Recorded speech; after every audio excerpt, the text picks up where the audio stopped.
The champagne glass shattered against the marble floor, and everyone turned to look at me. "Oh my God, Emily," my sister Victoria laughed, her voice carrying across the entire ballroom. "Can you do anything right? This is my engagement party, not some dive bar where you work. 200 people. 200 pairs of eyes. All watching me kneel in my cheap dress, picking up shards of glass with trembling fingers." "I'm so sorry," I whispered. Victoria leaned down, her diamond engagement ring catching the light. "You're always sorry. That's your whole personality, isn't it? Just existing and apologizing for it." The crowd laughed. Some uncomfortably, most genuinely amused. But then I saw him. Marcus, her fiancé, standing at the front of the room, his face drained of all color. He was staring at me like he'd seen a ghost. "Victoria," his voice cut through the laughter. It wasn't loud, but everyone went silent. "What did you just say her last name was?" My sister rolled her eyes. "It's my last name too, babe. Hartwell. We're sisters, remember?" Unfortunately, Marcus took a step forward. His hands were shaking. "You're Emily Hartwell?" He looked at me, then back at Victoria. You're the judge." Everything stopped. Let me back up. Because nothing about this moment makes sense without understanding how we got here. I'm Emily. I'm 32 years old. And for my entire life, I've been invisible next to my sister. Victoria is 3 years younger than me. She's always been the beautiful one. The successful one. The one my parents actually wanted to keep talking about at dinner parties. When I graduated high school with honors, my parents threw a small dinner.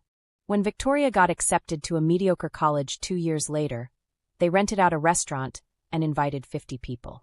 When I got my first job as a legal clerk, my father said, "That's nice, honey." When Victoria became a social media influencer with 15,000 followers, he bragged about her to everyone he met. I learned early that complaining only made it worse. So I stayed quiet. I worked hard. I kept my head down. I put myself through law school with student loans and 3 part-time jobs. Nobody came to my graduation. They were at Victoria's birthday party in Miami. When I passed the bar exam on my first try, my mother said, "Well, the world always needs lawyers." When Victoria got engaged 6 months ago, my mother cried tears of joy and posted about it for a week straight. Marcus seemed nice enough when I first met him. Quiet. Thoughtful. He worked in finance, came from money, and looked at Victoria like she hung the moon. They'd been together for 8 months. At family dinners, he was always polite to me. Asked me questions about work. Listened when I talked. It made him different from most of Victoria's boyfriends, who usually pretended I didn't exist. But I didn't think much of it. Nice guys marry mean girls all the time. They don't see the cruelty until it's too late. I certainly never imagined he'd be standing in a ballroom one day, looking at me like I held his entire future in my hands. The engagement party was Victoria's idea of perfection. A 5-star hotel ballroom. A live band. An ice sculpture of 2 swans forming a heart. She'd been planning it for months. I didn't want to come. "Please," my mother had begged on the phone. "She's your sister. It's one night. Can't you just be happy for her?" I was happy for her. I was also exhausted from a 70-hour work week. But I knew what would happen if I didn't show up. I'd be the selfish one. The jealous older sister who couldn't handle her baby sister's happiness. So I came. I bought a dress from Target. I wrapped a gift. I showed up with a smile. Victoria took one look at me and her face fell. "That's what you're wearing." "It's a nice dress," I said quietly. "It's polyester." She turned to our mother. "Mom, can you believe this?" I gave her 3 months' notice, and she shows up looking like she's going to a funeral. My mother sighed. "Emily, sweetie, would it have killed you to make an effort? This is an important night." I'd worked a double shift the day before. I had bruises under my eyes from exhaustion. But I just nodded. "You're right. I'm sorry." The party started, and I tried to stay invisible. I stood in corners. I nursed 1 glass of wine for 2 hours. I smiled when people talked to me. But Victoria kept finding me. "Emily, come here." She dragged me over to a group of her friends. "This is my older sister. She's a lawyer, but not the kind that makes money. She does some charity work thing." "I work for the district attorney's office," I said. One of her friends wrinkled her nose. "Oh, so prosecuting people?" "Yes." Victoria laughed. "She puts poor people in jail for petty crimes. It's super depressing. But someone has to do it, right?" I excused myself and went to the bathroom. I locked myself in a stall and counted to 100. When I came back out, Marcus was waiting by the sinks. "You okay?" he asked. I jumped. "Sorry." "Yes." I'm fine. Victoria can be. He searched for the word. Intense. She's excited. It's a big night. He studied me for a moment. You don't have to defend her to me. Something about the way he said it made me look up at him. Really look. He had kind eyes. Sad eyes. I should get back, I said. Emily. He hesitated. What kind of law do you practice? Criminal. Prosecution. Like, what level? It was an odd question. I work on major cases. Fraud, embezzlement, organized crime. Why? He opened his mouth, then closed it. No reason. I was just curious about your work. He left before I could ask anything else. The rest of the night was more of the same. Victoria made small jabs. My parents laughed at her jokes. I smiled and nodded and counted down the minutes until I could leave. And then came the toast. Victoria clinked her glass, and the room went silent. She stood on a small stage, Marcus beside her, and beamed at the crowd. I just want to thank everyone for coming tonight, she said. Her voice was sugary sweet. This has been a dream come true. Marcus is everything I ever wanted. Kind, successful, handsome. He's perfect. Everyone applauded. And I want to thank my family for always supporting me. My parents, who gave me everything. She blew them a kiss. And my sister Emily, who? Well, she showed up. That's something. Light laughter rippled through the crowd. I felt my face burn. No, seriously, Victoria continued. Emily works really hard. She's very serious. Very focused. Sometimes I think she forgets how to have fun. But we love her anyway. More laughter. Marcus shifted uncomfortably beside her. Anyway, Victoria raised her glass. Here's to love, happiness, and finding your perfect match. Cheers. Cheers, the room echoed. I didn't drink. I just stood there, feeling small and stupid and utterly alone. That's when I decided to leave early. I'd make an excuse. A headache. Early morning. Nobody would care. I started walking toward the exit. Emily. My mother caught my arm. Where are you going? I have work tomorrow. I should. You can't leave yet. We're about to cut the cake. Mom, I really. Emily. Her voice dropped to a warning tone. Don't embarrass me. Not tonight. So I stayed. And that's when it all fell apart. If you're still watching right now, you're exactly the kind of viewer I love. Subscribe so I can keep giving you stories that touch your heart. Hit that bell so you never miss what happens next. The cake was ridiculous. 5 tiers covered in edible gold and sugar flowers. It probably cost more than I made in a month. Victoria and Marcus stood behind it, holding a knife together. Cameras flashed. People cheered. I was standing near the back, ready to slip out the moment it was acceptable. But then my mother pulled me forward. Emily, come help serve the cake, she said loudly. Make yourself useful. I didn't want to, but everyone was looking. So I stepped forward and took the stack of plates a server handed me. I was doing fine, handing out slices, smiling, being invisible, until Victoria grabbed my arm. Emily, wait. Everyone, can I have your attention for just one more second? The room quieted again. My stomach dropped. I just realized I haven't properly introduced my sister to everyone, Victoria said, her voice bright and cheerful. Emily is 32. Single. Lives in a studio apartment. Works constantly but never seems to have any money. And you know what the best part is? She paused for effect. She just got passed over for a promotion. Again. 3rd time in 2 years. My blood ran cold. Victoria, I whispered. Don't. What? I'm just being honest. You told Mom last week. It's not a secret. She turned to the crowd. She works so hard, but she just can't seem to catch a break. It's actually kind of sad when you think about it. Someone in the crowd shifted uncomfortably. Meanwhile, I'm getting married to an amazing man, we're buying a house in the Hamptons, and life is just perfect. She smiled at me. But hey, we can't all be winners, right, Em? The room was silent now. Not the amused silence from before. This was different. Uncomfortable. I felt tears burning behind my eyes. Excuse me. I tried to turn away, but Victoria grabbed my wrist. Oh, come on. Don't be so sensitive. I'm just joking around. Let go of me. See, this is what I'm talking about. You're so uptight.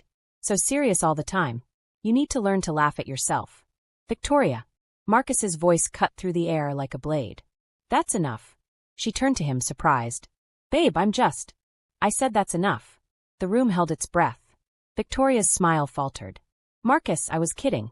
She knows that. Right, Emily? I didn't answer. I was staring at Marcus. His face had gone pale. Not just pale gray. Like he might be sick.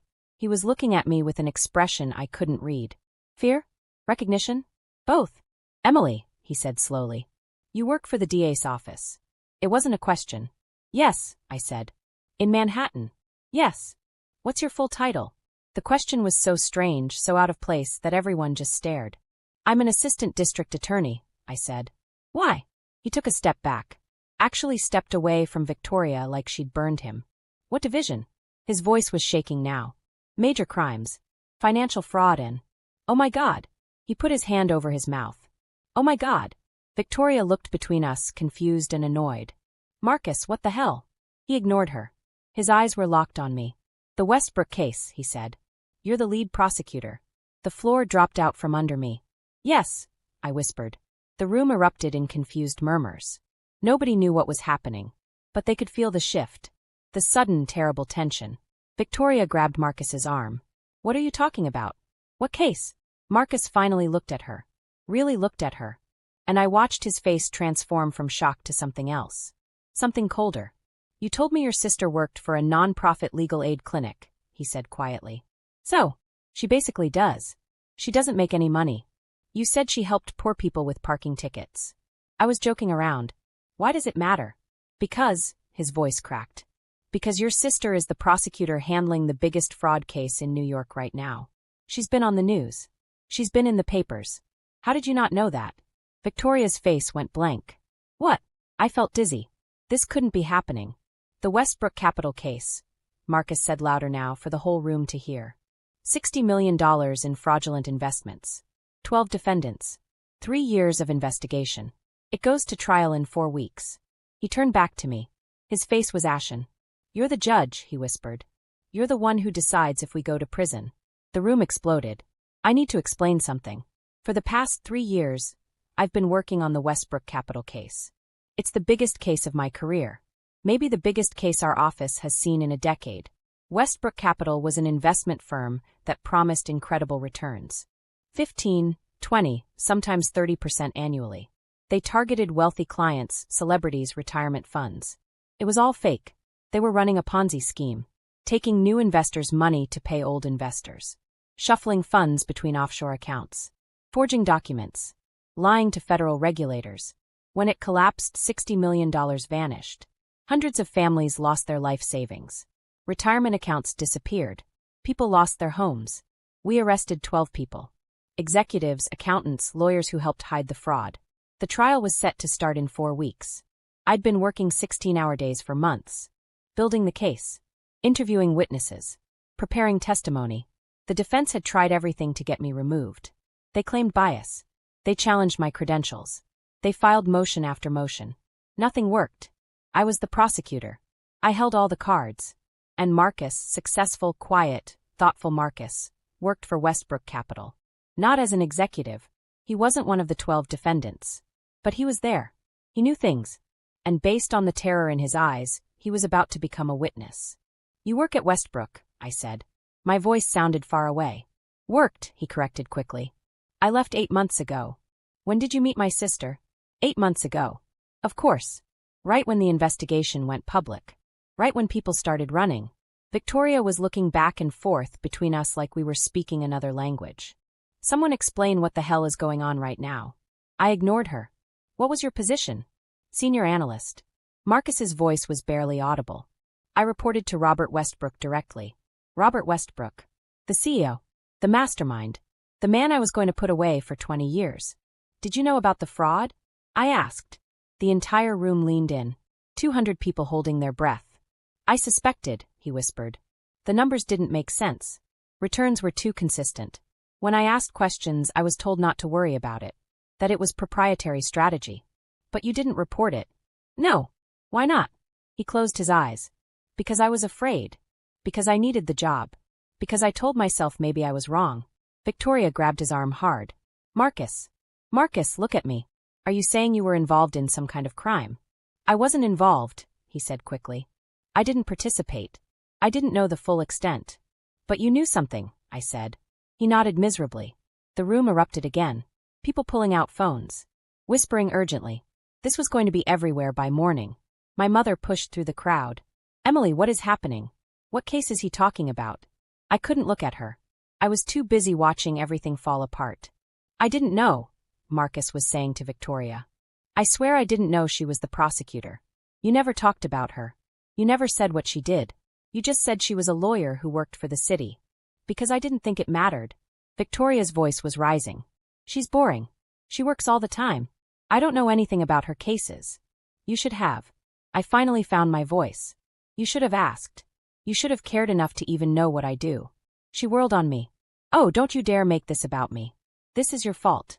You should have said something. Said what? Hey Victoria, does your new boyfriend happen to work for the company I'm prosecuting for fraud? How would I know? You never told me where he worked. You never told me anything about him except that he was rich and perfect. This is insane. She looked around wildly. This is absolutely insane. Marcus was still staring at me. What happens now? It was a good question. Now, I said carefully, I go back to my office tomorrow and disclose this connection to my supervisors and the defense team. Will you have to drop the case? I don't know. Maybe. Probably. I felt sick. 3 years of work, potentially gone because of a coincidence so absurd nobody would believe it. Will I be charged with something? I don't know that either. It depends on what you knew and when you knew it. I'll cooperate, he said quickly. I'll tell you everything. I'll testify. Whatever you need. Victoria made a sound like a wounded animal. Are you serious right now? You're going to help her? You're going to testify against your own company. It's not my company anymore. And yes, I'm going to tell the truth. The truth. She laughed, but it was hysterical. The truth is that my sister is trying to ruin my life. She's jealous. She's always been jealous. Victoria. My father tried to step in. No. She spun on him. Don't Victoria me. Emily has always been jealous of me. Always. And now she finally found a way to destroy my happiness. How long have you known, Emily? How long have you been planning this? I found out 30 seconds ago, I said flatly. Same as everyone else. Liar. You had to have known. You did this on purpose. How? How could I have possibly orchestrated this? You met him. You dated him. You brought him to family dinners. I didn't even know his last name until tonight. That stopped her. Because it was true. She'd never introduced him properly. Just this is Marcus, my boyfriend. She'd been too busy talking about herself to mention basic details like where he worked or what his last name was. This can't be happening, she whispered. This isn't real. But it was real. Painfully, impossibly real. Marcus looked at me. I'm sorry. For what it's worth, I'm sorry. For what? You didn't do this on purpose either. No. I mean, I'm sorry she treated you the way she did. Tonight and before. I'm sorry I didn't say something sooner. Victoria's head snapped up. You're apologizing to her? To her. Yes. Because she didn't deserve any of this. The comments, the jokes, the way you talked about her. He pulled the engagement ring off her finger. Not roughly, but firmly. I can't do this. What? I can't marry you. The room went completely silent. Marcus, no. No, wait. We can figure this out. There's nothing to figure out. His voice was sad but certain. I saw who you really are tonight, Victoria. How you treat people. How you treat your own sister. And I can't be part of that. It was a joke. I was joking. No, you weren't. You meant every word. And even if you didn't, even if you think cruelty can be passed off as humor, I don't want to spend my life with someone who thinks that's acceptable. He set the ring on the table.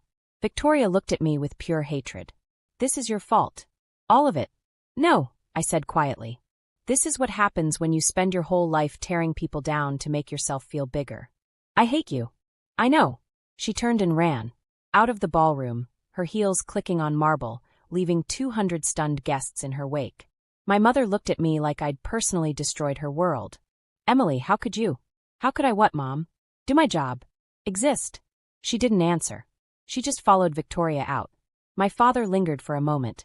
He opened his mouth like he wanted to say something. Then he left too. I stood there in my Target dress, surrounded by strangers, feeling more alone than I'd ever felt in my life. But also strangely feeling free. The next morning, I sat in my boss's office and told her everything. She listened without interrupting. When I finished, she leaned back in her chair and sighed. Well, she said, this is a first. I'll recuse myself from the case, I said. I'll transfer divisions if you need me to. Whatever keeps the case clean. Actually, the defense is withdrawing their motion to dismiss. I blinked. What? I got a call an hour ago. Marcus Chen's attorney reached out. He's offering full cooperation. Documents, testimony, insider knowledge. In exchange for immunity. Marcus did that.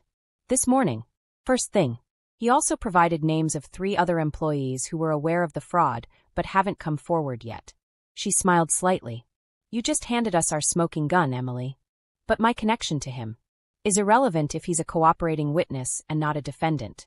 The defense has no grounds to claim bias. In fact, his testimony makes our case airtight. I felt dizzy. So I can stay on the case? You're the only one who can prosecute it. You know it inside and out. And thanks to your sister's terrible taste in men, we now have the evidence we need to guarantee convictions. I started laughing. I couldn't help it. The absurdity of it all. 3 years of work. Almost destroyed by coincidence. Saved by humiliation. Take the day off, my boss said. Come back tomorrow ready to close this thing. I nodded and left. I went home to my studio apartment, the one Victoria had mocked. I made coffee. I sat on my second-hand couch. And I let myself feel everything I'd been holding in for years. My phone buzzed. A text from an unknown number. This is Marcus. I got your number from the DA's office. I wanted to apologize again. Not just for last night, but for not seeing sooner what your family was doing to you. You deserved better. I hope the testimony helps. I stared at the message for a long time. Then I typed back. Thank you. It will. 3 days later, Victoria called me. I need you to drop the case, she said. No hello. No apology. That's not how criminal prosecution works. Marcus ruined everything. My engagement, my reputation, my life.